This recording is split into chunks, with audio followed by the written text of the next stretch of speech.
Welcome to Feeling Seen, the podcast about the movies that make us feel seen. Today, my co-host is filmmaker Justin Simien, who first broke onto the scene with his 2014 film, Dear White People, which was then adapted into a Netflix series. Justin made the horror satire Bad Hair and last year helmed Disney's Haunted Mansion. Now he's cooked up a show in the non-fiction realm. Hollywood Black, which we will get into together, chronicles the critical history of Black creatives in cinema. When we asked Justin for his character pick, he came back with a film that was brand new to us, even though it's been around since 1968. If you haven't seen it, do stick around for the conversation, because our discussion about Symbiopsychotaxiplasm, Take 1, will likely convince you as to why it's worth your time. Justin Simien, what else do the people need to know about you? I don't know. I don't know what anyone needs to know about me. But I'm excited to be here. This is a project that's been so close to my heart and that I didn't even know was going to end up being a docuseries at one point. So, and I love the premise of your show. Feeling seen. It just sort of, I think that's kind of always my goal when I'm making something is who can I mean, there's lots of goals, but one of the things I cherish is being able to make space for people. The way cinema allows you to sort of do that is one of my favorite aspects of it. And nothing touches my heart more than when someone comes out of my movie and says, "Oh my God, I never thought I would see myself in the way that you portrayed that." So it's a wonderful place to be. Well, with Making Hollywood Black, which is an adaptation of a book by Donald Bogle, what were ways in which you felt surprised by how you felt seen through this chronicling of a century of influence of Black creators in the entertainment industry? And what were ways that you were perhaps less surprised? Like, you know, what did you expect versus what did you not expect to find? Well, it's like I was really inspired by the James Baldwin quote that you think your pain is unprecedented until you read. And I was in a pain point in my career, and it just sort of felt like no matter what I did, no matter how I approached it, even though I was doing what I loved and I was being authentic and all that, it just hurt. It really, really hurt, and it was crushing. And I just wanted to read some stories that would make me feel inspired, frankly.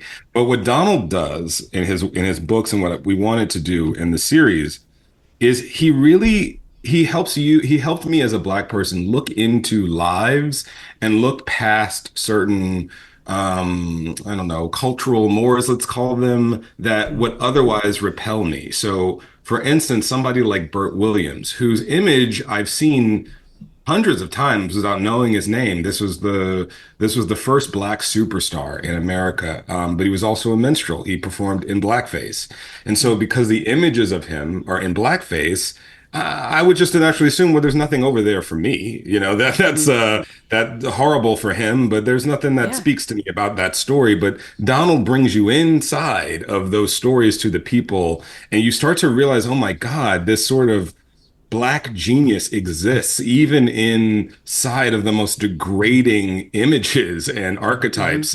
And it's and I began to see myself in people and in places that before I was not able to. And it gave me strength and it gave me fire to keep fighting the battles that I'm fighting, because nothing I'm going through is as hard as what Burt Williams went through, as hard as Oscar Micheaux or Hattie McDaniels or somebody like that. So Donald has a way of bringing you into these things that maybe feel a little prickly, a little problematic, might make you feel some disturbing things, but he does it with love. Well, and you sit too at like the intersection of both Black film history and queer film history and Black queer film history. And that's right. I'm a big horror fan. I'm a producer on the Queer for Fear docuseries. Looking into that, it was remarkable to hear from so many people who sat and gave these beautiful testimonials about their identification with the monstrous. And, from the sort of outrageous, vengeful version of that, of like, if I could have had my Carrie moment and burned down the whole damn school with them all in the gym, I would have done it kind of thing, to the agony of the Frankenstein story and watching this person who was not asked to be built, but who was and was put in this world and could not be accepted. And I think it's something that comes up a lot on this show, the deftness that queer people, the deftness that otherized people within the entertainment industry have have with creating worlds of imagination. And I think it's a kind of superpower that we develop because we have to, at a very young age, get very used to the hard work of imagining ourselves where we are told we do not belong.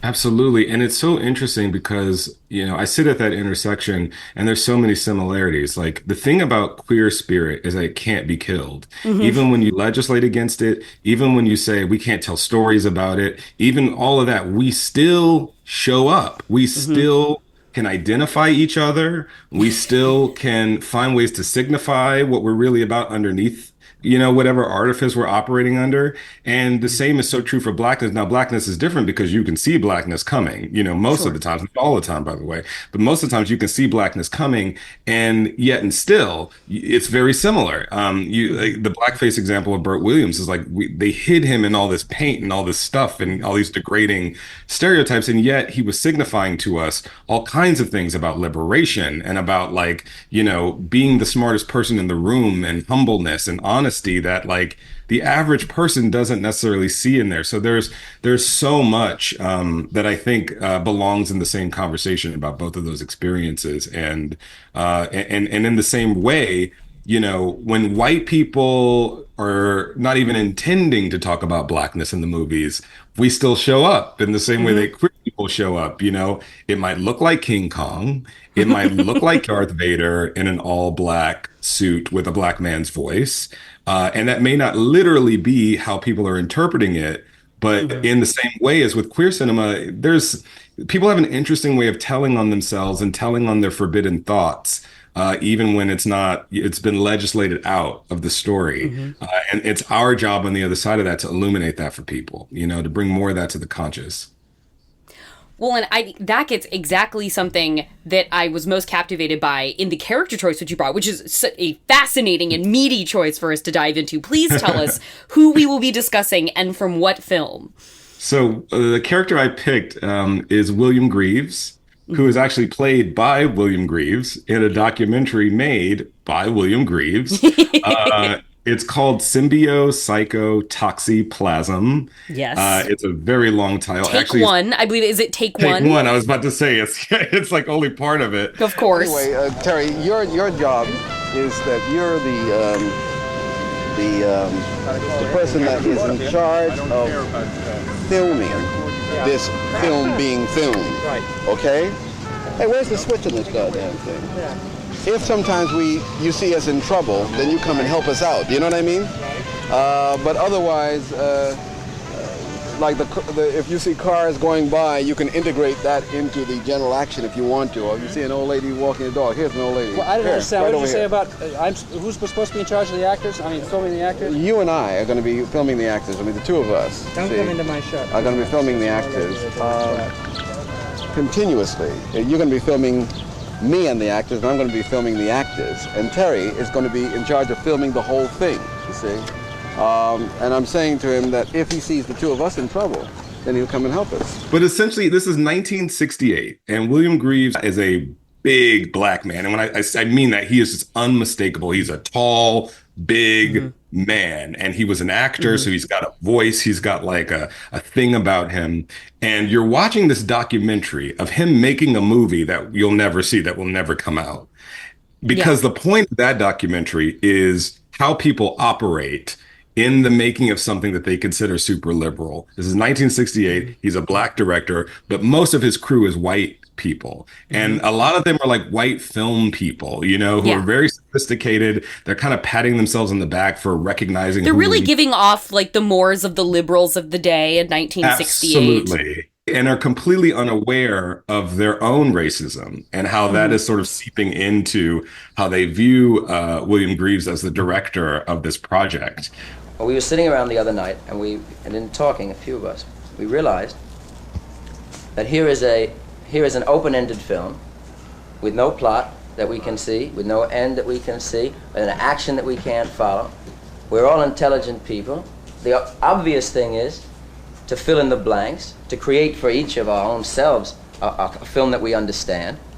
And if we try to think about the reasoning of the director for allowing us the opportunity to do this, giving us the circumstances that enable us to be able to sit here, we can only conclude, at least we did last night, that he wanted it like this. And eventually they have access to film equipment, and William Greaves is sort of pushing and inspiring everybody to sort of self-narrate and sort of like include themselves in his documentary. And so they film this footage of them essentially trying to overthrow William Greaves as the director of the project. And William Greaves, who had no idea they were having these discussions, when he starts to cut the film together, includes that in the film. And it becomes really the center point of it. There were like 5 of us, 5 of the members of the crew. That's all the people, all the people who are sitting here right now, are members of the crew. The director does not know that we are photographing, this scene. We're doing it on our own.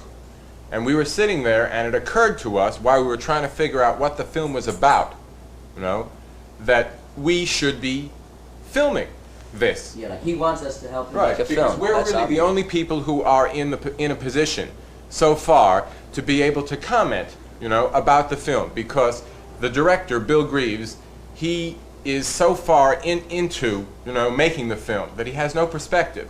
And if you ask him, what is the film about, he just gives you some answer that's just vaguer than the question. I mean, it just is so vague that it'd be better if you hadn't asked the question in the first place. And if you ask the actors what they think the film is about, all they can tell you is what they thought of the lines that they were reading. So yeah, that's the movie I bring to us today. That's the character I bring to us. One of the most fascinating things to watch about this is it's them filming a movie and them filming the process of the movie being filmed to create and then having the crew, a secondary crew, and then a third crew. Their job is to just capture wild experience, because they're filming this narrative in Central Park, and they're just out in the wild. They get stopped at one point by the police, who were like, "Hey, do you have permits to be here?" And we cut away to a man in a rowboat at one point. William Greaves wants to film a voluptuous woman riding on horseback going past them. It's fuck it, let's do it live kind of situation.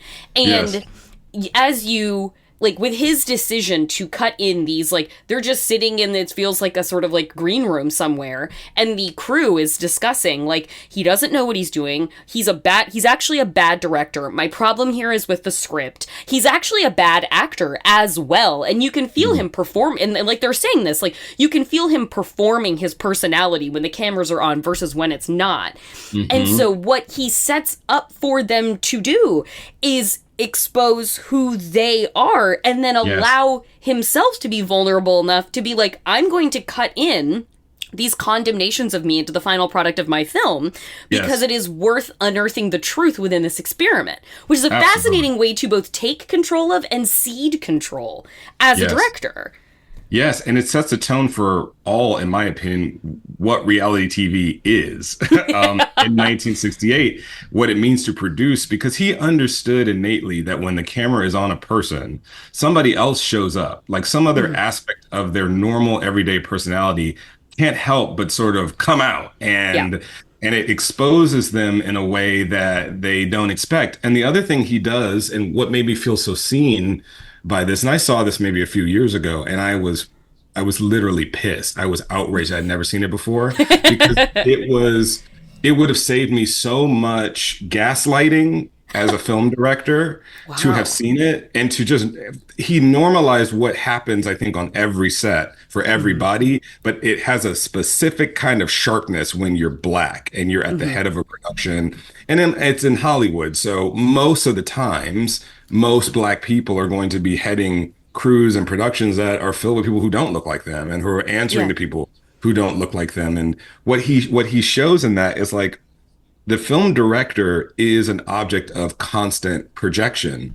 The crew is projecting their best and worst qualities onto the director. The actors are projecting their best and worst qualities onto the director. The audience eventually is going to project onto the story that director's telling.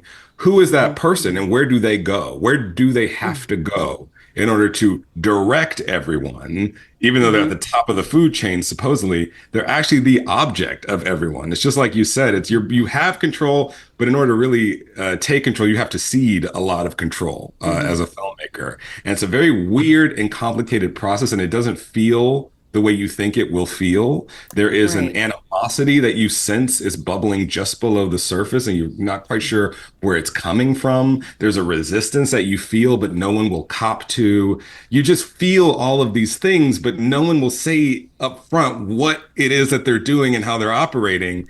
And this movie just exposes all of that in just the most bravura fashion. It is so fresh to this day. And it feels like I watched it and I texted producer Marissa like probably about 10 minutes in. I was like, this feels like Waiting for Guffman, but for real.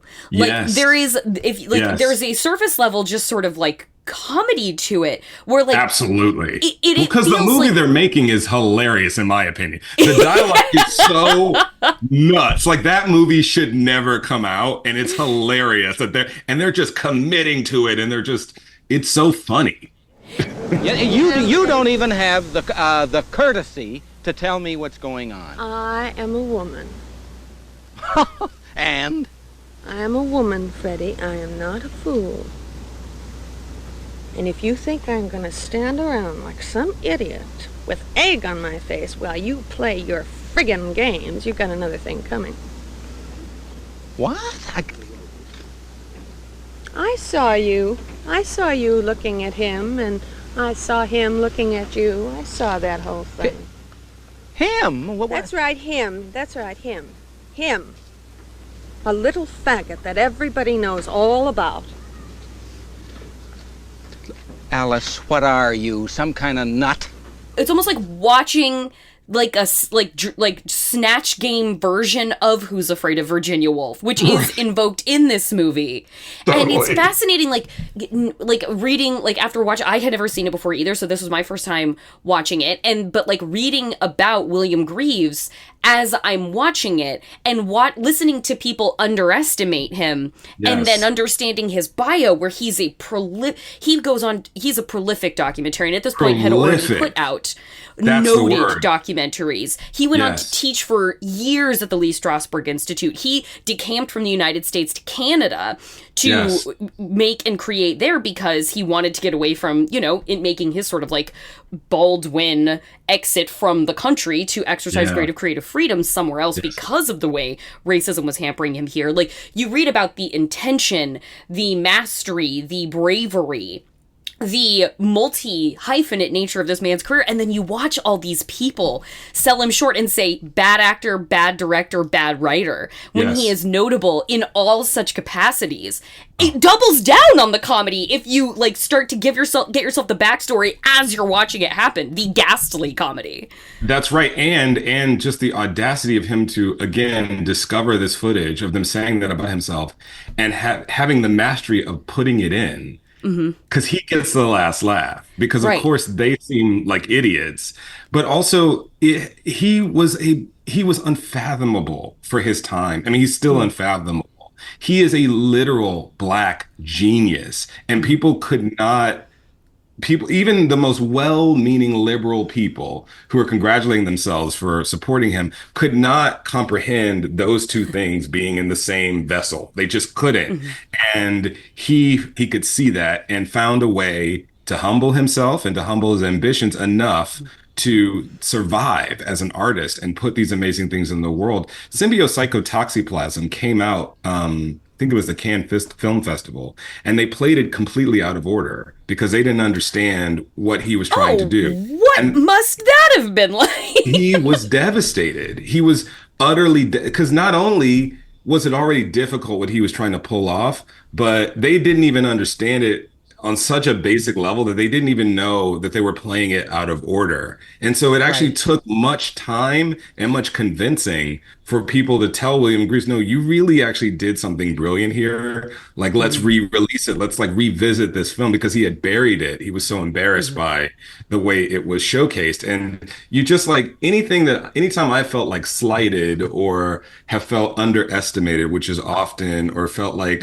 the word DEI hire is coming up in a lot of discourse, and there's never, I hate to say this, but there's never been a film set I've been on where I didn't feel that coming from somebody or coming from some people, that I was just there because for whatever reason, Black gay is cool right now. That's why I got the opportunity. That Toni Morrison quote comes to mind of how, you're constantly expected to explain why you got there and why you have the authority to say the things that you're saying. And that takes up so much energy and time that could be going to the job you're there to do.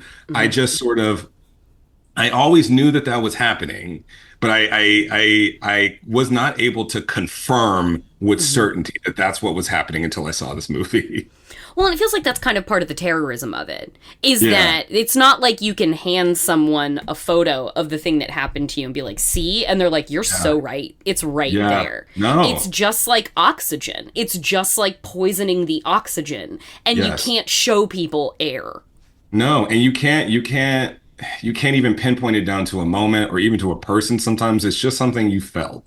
You just felt undermined, and especially if you're a marginal. I mean, look, I think this happens everywhere. It's important for me to say this is a universal experience, but I just think that because the opportunities are far and fewer for Black people, for women, for queer people, it hits in a totally different way. It like vibrates in your soul in a way that like can sometimes be paralyzing. It was paralyzing for William Greaves for this movie. There are times in which it has paralyzed me. And so again, if the goal of movies is to make space for experience and stuff, I just feel like this is a profound one that almost nobody talks about. When we're talking about what's so difficult about making a movie, because there's 100 billion things that are.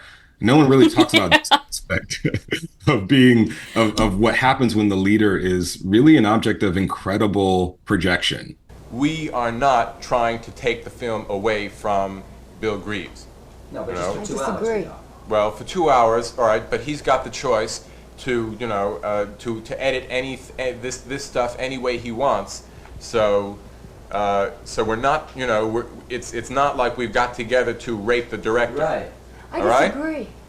You think we are doing that? No, I think that the basic premise is wrong, because I think that a director's film is his mind photographing the world. And I think if you say that you're going to show him what's in his mind or what ought to be in his mind, then you're taking away a director's film from the director. But he doesn't have to use any of this. No, he doesn't. He doesn't. But to clarify the action. But the word used was rape. The word used was rape. And I absolutely noticed that, like, by the end, I was like, just watching these people sort of talk down about him and to him.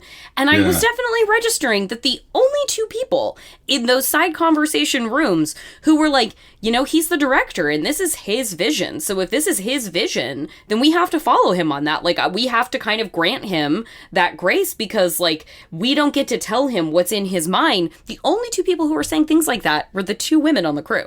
That's right. Yeah, that's right. Even some of the Black dudes on the crew were like going along with the conversation, but yeah, you feel that. And not only are they so demonstrably wrong because of history, we can zoom out. That's the ultimate victor history.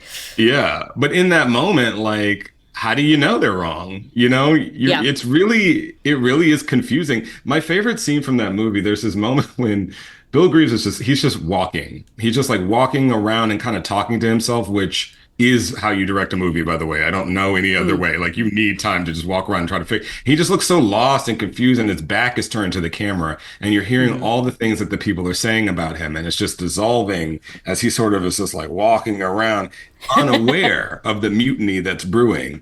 And it just sort of like, it encapsulated how precarious it feels to be the director, to be on top, to have finally gained your opportunity. And yet, even in those spaces when you're supposed to have been wresting power, you're completely powerless. Well, and I noted, like, I was, reading some interviews that you'd given as well, and one thing that seemed to match up with watching this movie too was, like, you were talking about making Haunted Mansion, and you were saying that, like, I went to film school, and there's a traditional way of doing things that you're taught, and then you get on a set, and all of it goes out the window. And you realize that there isn't a prescriptive answer for all the challenges you'll face and all the personalities you have to manage. And what this movie also becomes, too, is a fascinating exercise in watching the task of personality management that is required as a director. Yes. And how there couldn't possibly be a way to academically prepare for that. So I could see how getting out of film school, it would be a bit of a shock to be like, oh my God. And what the fuck now? Well, yeah, and I mean the amount of times you're told about how important rehearsal is, and then you bring it up and people laugh at you like, "What do you mean? We're not budgeting for a rehearsal." You know? I was gonna say money for rehearsal? Come on. Yeah, and directorial techniques. I mean, it really it hits the rubber meets the road pretty quick in film. And of course, like I think the only shame about that is when people feel like they're doing it wrong and they remove themselves from the conversation, or they don't even try to get in there because they assume that they don't have the education or they don't have the resources. But that's just not the case. I mean, white men have been doing this their way for a really long time, and they don't time and time again when you discover the making of some great masterpiece. And one of my favorite movies, look, I got the action figure right here. My favorite movie of all time is 2001: A Space Odyssey. I love this movie. I love Kubrick. No shade on him. But then I read the book, A Space Odyssey, that came out recently about the making of it. And I'm like, he had no idea what he was doing. Every day he walked in there, he was like, I don't know. You know, the sort of famous obelisk that floats around in space. That was supposed to be a pyramid. And they made it. And he was like, well, that looks like shit. So we can't do that. And they just wrapped some matte black paint around, like, you know, I think it was like a cigarette box or something. And that's what that looks like. And I'm like, okay, so they already have given themselves the permission to just be and to not know and to get confused and to find their way and to get frustrated. And they're allowing themselves to be fully human in their artistic process. You know, maybe the thing that got me here, which is like perfectionism and being extremely buttoned up and extremely prepared, is only half the battle. The other half is like just giving, even if I know that there's a mutiny afoot, even if I can feel the insubordination and the pushback, giving myself permission as an artist to not know everything and to be in a process of discovery. That is a freedom that we deserve to have too. And I think that movie, combined with sort of like, you know, finding out about other processes, seeing things like Apocalypse Now, you know, how those movies were made, like that has been it's like a lifelong just remembrance and training myself. Like, you get to be a human being in this process. And it's actually like vital for you to be a human being in this process. You don't get to the best by being perfect all the time. Like, you have to let yourself be a human, and you have to be okay with people not liking you. Also, that's the other thing. It's time for a break, but we will be right back with Justin Simien, and then at the end, I will have one quick thing about a little nod to the horror deluge we have coming up in the fall, and accent the particular skills of the iconic Brandy. So stick around for that.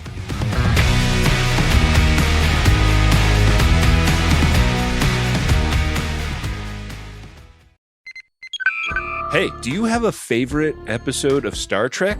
If you do, you should also have a favorite Star Trek podcast. Greatest Trek is about all the new streaming Star Trek shows, and it's a great companion to The Greatest Generation, our hit show about back catalog Star Trek that you grew up with. It's a comedy podcast by two folks who used to be video producers, so it's a serious mix of comedy and insight that fits right into the Maximum Fun network of shows. And Greatest Trek is one of the most popular Star Trek podcasts in the world. So if you're following Lower Decks, Prodigy, or Strange New Worlds, come hang out with us every Friday as we roast and review our favorite Star Trek shows. It's on MaximumFun.org, YouTube, or your podcatching app. From the twisted minds that brought you the Adventure Zone, Balance and Amnesty and Graduation and Ethersea and Steeplechase and Outre Space and all the other ones, the McElroy brothers and Dad are proud to reveal a bold vision for the future of actual play podcasting. It's called the Adventure Zone versus Dracula. Yeah, we're gonna kill Dracula's ass. We're gonna attempt. We haven't recorded all of it yet. We will attempt to kill Dracula's ass. The Adventure Zone versus Dracula. Yes, a season I will be running using the D&D 5th edition rule set, and there's 2 episodes out for you to listen to right now. We hope you will join us. Same bat time, same bat channel for more fun. I see what you did there.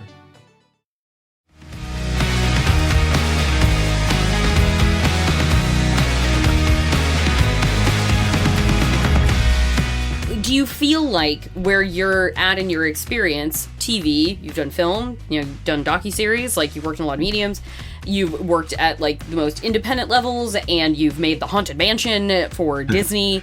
Do you feel like that is a process you are at a place where you can allow yourself to just sink into it more freely, or is that something you still like have to coach yourself into, given what you feel like you can be up against a lot of the time? Definitely have to coach myself into, and it's a line. It's there's an edge between when do I stick up for myself and when do I capitulate or listen to what I'm being told. And the answer isn't the same all the time. Like the right answer is not always to stick to my guns. Sometimes the right answer is like, no, this is actually feedback I probably don't want to hear, but I need to take in right now. And what you got to figure out is when it's this and when it's that. Sometimes it's both, and that's hard to find. Like that takes a lifetime to find. But what has been kind of key for me is there's always something or some things that are just mine that I have not announced, that my agents are not out selling, that I'm not being paid to develop. I'm just doing it. And Hollywood Black, by the way, was one of those things. I was going to ask if Hollywood Black fell into that category. It seems like something that could. And eventually, of course, we brought people in and all that, but like there's always like a nascent stage that is just for me. And I try to keep that stage as long as I can. And sometimes it's a real struggle. Sometimes my agent will be like, how'd that script come in? I'm like, please ask me in 3 more months, because I just need the space to do all of that you're talking about, to not feel like I got to rush it out and put it in a bow. But it's still messy, and I haven't figured out politically how it will operate in the world, and I don't know what I want to say. I'm just channeling right now. That's kind of how I've learned to work with it. And when it's not me, when it's not my money, it's not my time. Ultimately, I have to cater to to my sponsor, whether that's a studio or a financier. You are the artist, and you have a patron at times. I have a patron, yes, and they all had patrons. Where are the artist patrons anymore? Where are those people that are just like, here's my personal overall deal to you. Relax into your creativity. We've really slacked in modern times with patrons. They exist, but like everything, they've been absorbed into the corporate schema, and So now when you have a patron, you owe them a lot more than you did before in exchange. I see every American man at some time in his life saying these lines to every American woman. Every American woman says it to every American man, and where are we? Nothing changes. Nothing is revealed. And it's almost as if these lines were planted in their heads when they were born, that they knew when they were 3 days old that one day they'd say to their wives, "You're cutting my balls off." And then every woman knew when she was a little girl that someday, here's this line in her head, you're ineffectual, some variety of ineffectual. You're a faggot. You can't allow me to be a woman. Right, you're a faggot, you're weak, you're this, you're that. That's right. It's doomed to happen. So here's Bill. He's the director, and this is the sense he's the director. He writes this dialogue and hands it to poor Freddie and poor Alice. But what throws me is that he's in a sense written himself apart in the film, and as soon as you turn the camera on, he turns on. I think I said to you, turns on, and he's like a bad actor. He turns on, and he doesn't turn off into his natural self till the camera stops, and this throws me every time because there's Bill throwing lines away. Bill thinks of himself as an actor. You see, Bill is an actor. You can't forget that he's an actor. No, I think Bill is a bad actor, and somehow he's trying to live out his actor's life through this film. I feel like just like the overarching theme of all of this is people telling on themselves, and you have the sound guy who you can tell is like, you've had a fight with that guy on film Twitter kind of thing. Like he feels like that guy, and he's coming at it from this really like world mind perspective of how people engage, and the script should be this other way because this is how people talk and this is how life is. And I just, one of my favorite parts in this movie is I was so entertained when he starts kind of going on about how like really like this is like the banality of life. We can know like the universality of like at some point like every man knows that he's going to like accuse a woman of being a frigid bitch, and every woman knows she's going to accuse a man of not being man enough. I was like, what is your life? Well, sir? That's the thing. That guy is on every set and in many positions, and there's something about filmmaking. It's so provocative. When I said that object of projection thing, it brings out things in people that are really nuts, but everyone somewhere, even though they won't admit it, Mm-hmm. there's this moment when they think they could do it better. They think that they're the ones that have the key and not this person at the top. Yeah. And it's almost like what William Greaves is saying, like, well, that could be true, but you're not the person at the top. And this isn't your movie. And because of the way movies are made, we have to do it this way, where like it is focused into what the director thinks is right or wrong. But yet, like, the process cannot help but provoke those kinds of big, it happens on every movie, especially when the director's not around. Everyone starts to argue about how they would do it and da-da-da. It just, that's what movies do to people. And there's got to be a way to harness that energy for the greater good, but it's much harder when you are Black, when you are other, when you are something that they can sort of make a story about why you're not qualified and they are. Because again, this happens on every movie, but it doesn't overtake every movie. Right. You know, there are people who were saying those kinds of things about Francis Ford Coppola, but they would never try to wrest control from him. You know what I mean? In the middle of one of his shootings. So it's interesting. Well, have you found that does it manifest in ways that are more tailored to its context? Like, again, having worked from small budget independent to on something like Dear White People, which has it has an air of provocation to it. It is a satire. And I know so many people that have gone to Chapman. So since meeting so many people that have gone to Chapman, like, watching that movie now has so much more value even than I'm like, wow, this is a great conduit into thinking about this movie.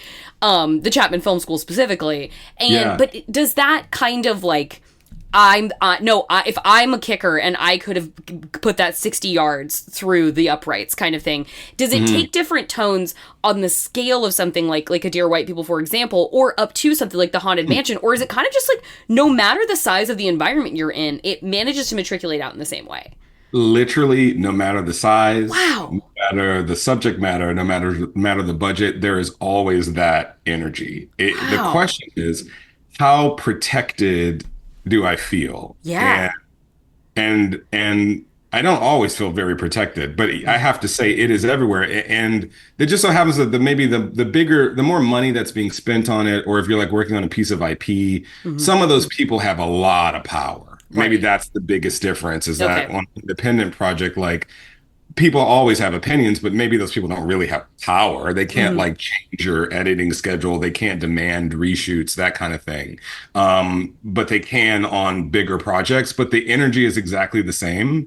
And actually, like, kind of being on something like Haunted Mansion and realizing that at the so-called top of the mountain, oh, this is the same thing. It's the same, it's the same exact job. It's just like, there's just more people maybe, and there's more pressure, and there's more money, and the tension comes out even different places. But there is a psychological something that happens, and you start to realize, oh wow, that person who was such a dick about having things this way and that way in their contract, maybe they weren't being a dick. Like, maybe like they just learned this lesson that like they have to be completely in control of the creative environment. You know, you hear these stories about directors who have very strange rules about chairs or about what food can be provided. And you're like, God, what a dick. But then I'm like, but maybe not. Like, maybe establishing that level of control of your environment is just the only way that artist and their particular nervous system can get through this process, you know?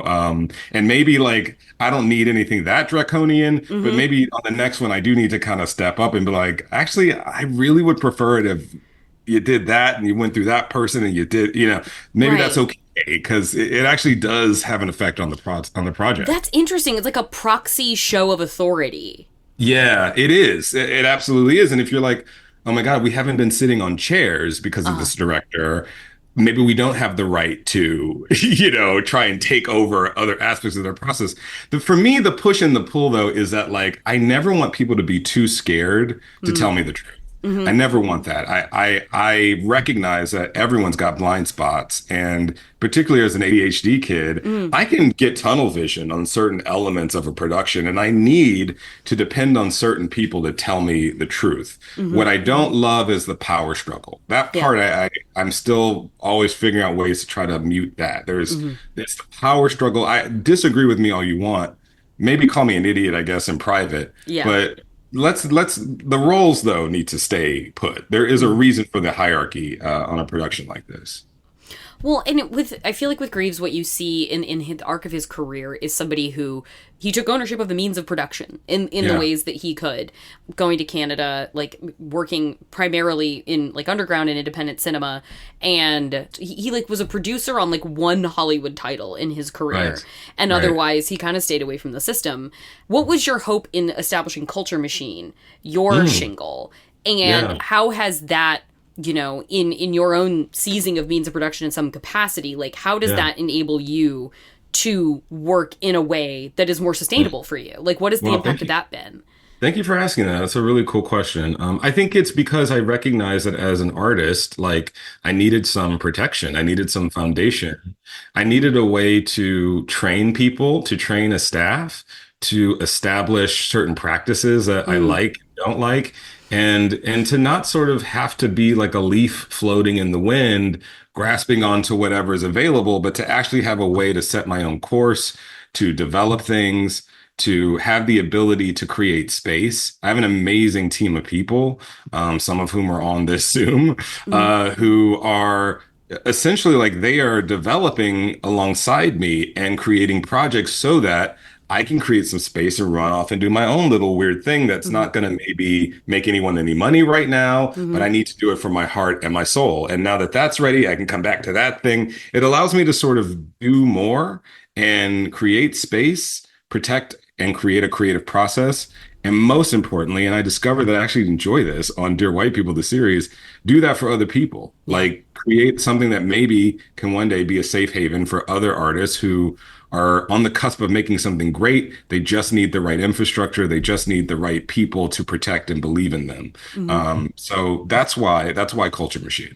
Some of the things that hearten me most watching some people that I know thrive in this industry in the way that they can carve out a niche for themselves is when they make themselves as siloed as possible kind of thing. Not in the sense that they are apart from a creative community, but forging creative community that is, I feel like a sort of most operationalized version of that is what the Duplass brothers have been able to do, and how they've been able to sort of franchise themselves out in that way.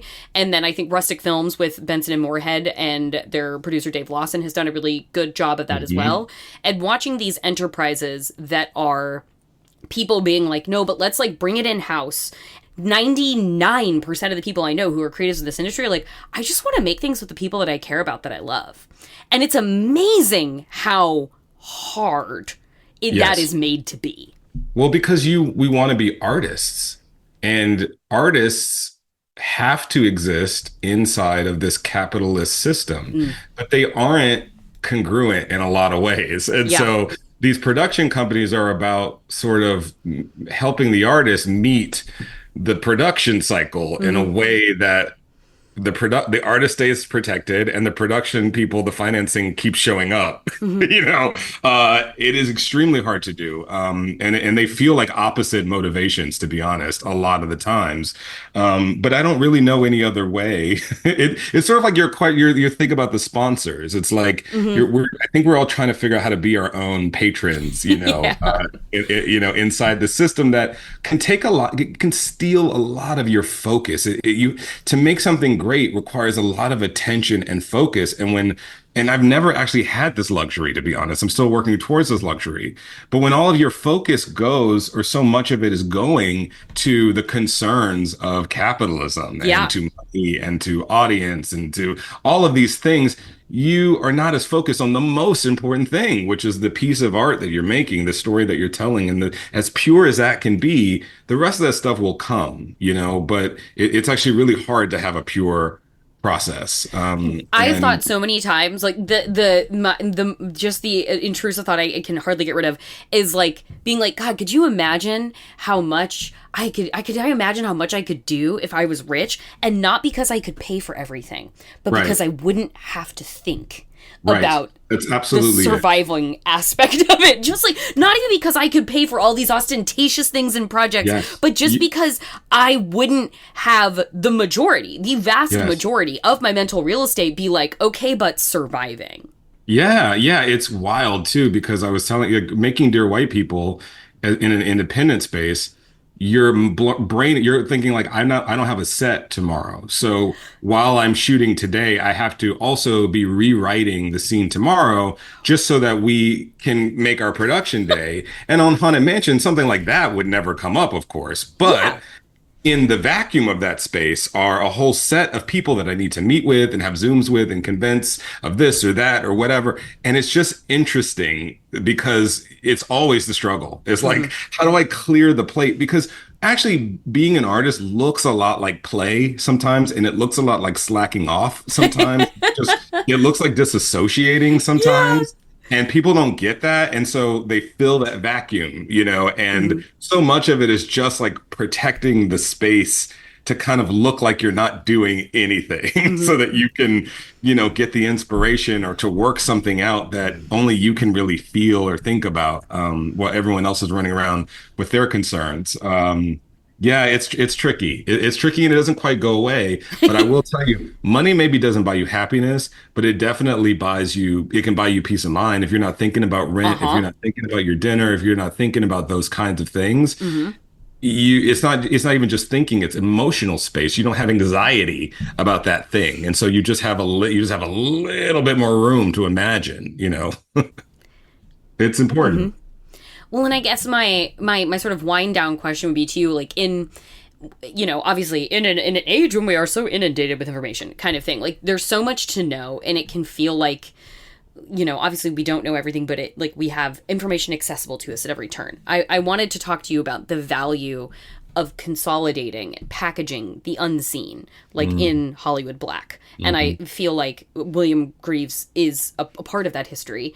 And I wanted to talk to you about the value in being like, no, but the curation of all this information is still so important. Yes. And, just the surprise of like, hey, I know equity, inclusion, Me Too, Time's Up, all those things, they're helpful talking points. But at the same time, I read something of you talking about Hollywood Black where you were like, there isn't a history of Hollywood without the Black history of Hollywood. It's kind of like how, reproductive healthcare is healthcare. Black Hollywood history is Hollywood history. Right. And I wanted to talk to you about putting that in a place where it can become accessible to people and the value of making things like that accessible.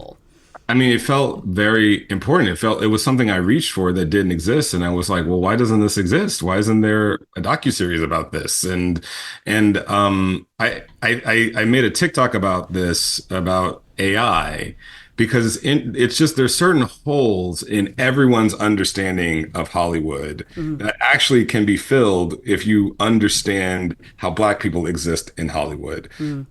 I don't think AI took a lot of Black people by surprise. It's not that it's bad or good. It's just that if you're Black and you're in the entertainment space, you definitely have had the experience of something you've innovated and come up with being snatched and appropriated wholesale by the culture. And a lot of people are getting rich and making money off of something you came up with and you're still broke. That is a super common thing that Black people feel all the time. And we have no choice but to encounter that. And suddenly with AI, artists of all stripes are encountering that and are realizing that wherever they have fallen on the caste system of Hollywood, they're not at the top. Yeah. And they are still vulnerable to this kind of thing.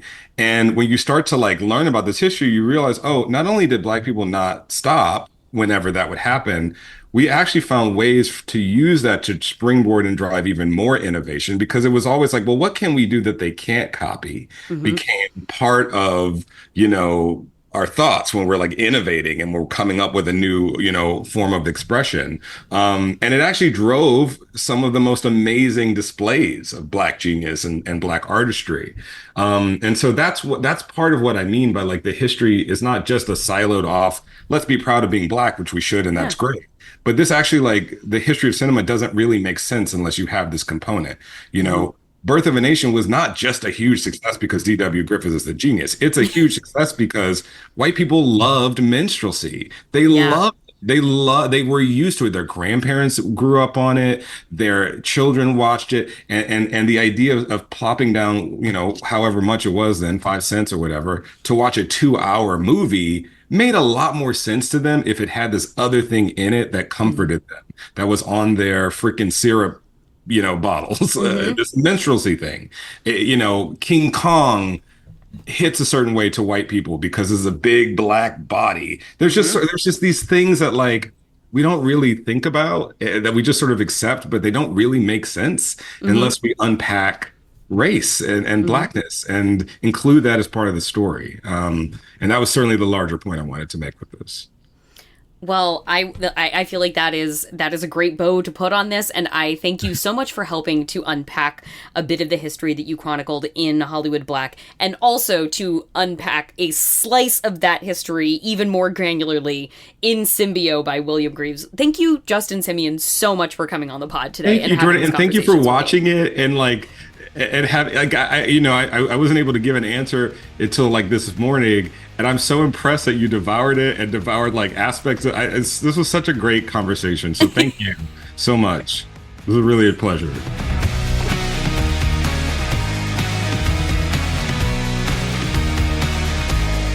Thank you so much to Justin for your candor, for sharing with us this great film, for educating us about the important work of William Greaves. Hollywood Black, the docuseries, premiered last Sunday on MGM+, and new episodes are coming out every Sunday until it's done. And here's a fun bit of symbiosis.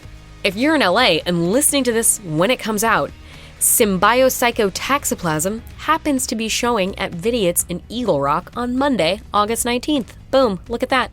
Otherwise, you can stream it on the Criterion channel or Max, and it is also a Criterion Blu-ray that you can just go ahead and purchase in one of those flash 50% off sales. And now that one quick thing before I go, guys, I'm just stoked about the horror movies coming up for the rest of this year. That's what it is. Trap, it's already out, but it's coming in as an August hot fire entry. What an absurd, silliest movie of 2024 ball. But we've got great stuff on the horizon. Heretic, the A24 movie starring a just chilling looking Hugh Grant, seems so messed up and scary. We have got Smile 2, which, as I understand it, is clocking in at the similar positively epic runtime of almost 2.5 hours, much like the first Smile. One of my favorite things about, maybe my favorite thing about Trap, was how M. Night Shyamalan made a pop star look actually as glamorous as she's supposed to be, which is something that seems to be famously difficult for movies to accomplish, e.g. the movie Vox Lux, which is about a pop star, and the entire last act is a pop concert that has absolutely no sauce whatsoever and gives you no reason to find compelling the gargantuan cult personality at the center of the film, because it doesn't seem to understand or care about what pop stardom actually means or feels like. Trap gets at that. And then I trust Naomi Scott. A girl who came up, through the Disney pipeline, hello, Lemonade Mouth fans, who is very familiar with the skill of singing and performing singing at the same time. Those are two different things. So I think we're going to get the pop star pizzazz coming off the character, which is really just going to help me with the buy-in for going on the thrill ride of Smile 2, which I'm super excited about. And we've got the front room. Coming up with the Brandy. She was just... Friend of the show, Jennifer Pong, was just on talking about The Descendants' Rise of Red, in which Brandy reprises her role as Cinderella from the TV Cinderella years ago. You know her, you love her as an iconic princess. There was just a release of a new trailer for The Front Room in which she does like a little intro before the trailer plays, and she says, "This isn't Cinderella." LOL at Brandy playing Cinderella in 1 year in a DCOM movie, and then introducing the trailer for the horror movie she'll be in the fall by saying this is not a Cinderella story. That's just fantastic stuff. And then we have the adaptation of Speak No Evil, starring an absolutely terrifying looking James McAvoy and my weekend forever crush, forever icon, forever wish she was going to be on Feeling Seen, hopeful guest, Mackenzie Davis. I've heard great things about this movie. I have heard it is very scary from people who've seen early screenings of it. I am so stoked. We have got a bounty. Summer has really become the season of horror, so I feel like fall has to kind of like flex its muscles a little bit, fall in October, to really hold on to the mantle of spooky season, because summer has really come for its crown. So I think we're getting a glut of options that look really fantastic in the next few months, and that's great. When there's more horror, we all win. And that's our show. That's our parting message. You can follow us on Instagram and Twitter at Feeling Seen Pod, or send us an email at feelingseen@maximumfun.org. If you want to follow me, I'm Jorcru on Twitter, JORCRU. Our theme music is by Andrew Ethan. This show is produced by Marissa Flaxbart. Our senior producers are Kevin Ferguson and Laura Swisher, and this is a production of Maximum Fun.